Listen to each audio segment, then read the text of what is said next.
the trade war, which was started in 2018, really kind of reinforced people's and companies' views that maybe their dependence on China may be too strong.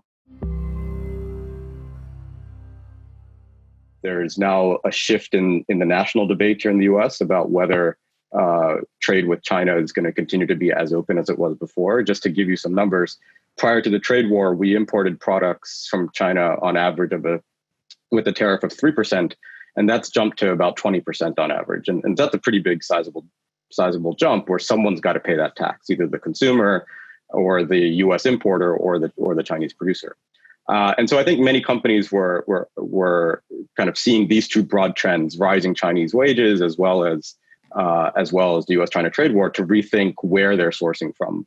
But I'm not sure that the decision about where to source from was leading to a decision to move things onshore. And so I still think, kind of going forward, again outside of the critical sectors, that supply chains are still going to be very much global, still very much along the lines of being efficient and thinking about how to bring products with the least amount of inventory at the highest possible speed.